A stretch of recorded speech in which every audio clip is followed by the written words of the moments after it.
Hello bachcho, let's see this question. The question says that different cell possesses different shapes. These shapes are mostly related to the functions performed by the respective cells. With reference to this statement, justify the shapes of the following cells: A. Sperm cell, B. WBC and C. Guard cells of stomata.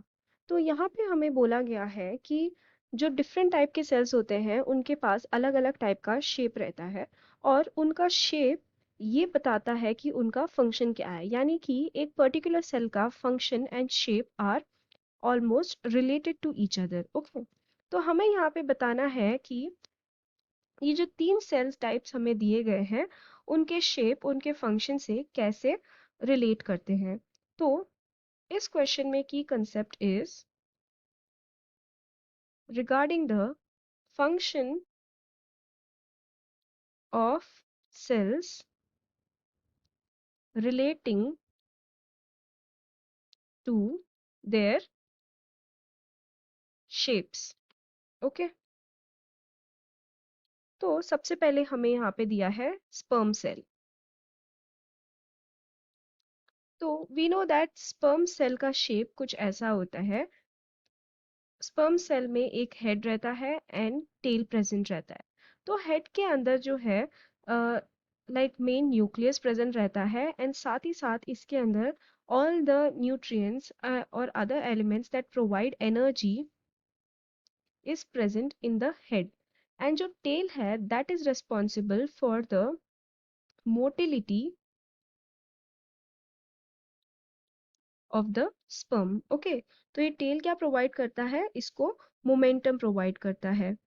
सो यहाँ पे as we no कि sperm का function क्या होता है कि जब वो वजाइनल कैनाल के अंदर जाएगा तो वहां पे जाके वो फ्लो होगा, it flows towards the egg cell so that it can fertilise it.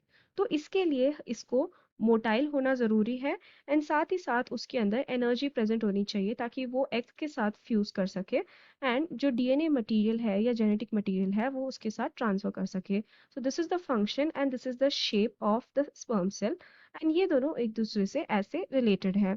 Next we will see WBC. WBCs are nothing but white blood cells and they are also known as leukocytes, right? तो हमें यहाँ पे पता है कि जो WBCs होते हैं उनका जो शेप होता है that is irregular। So WBCs are irregular in shape।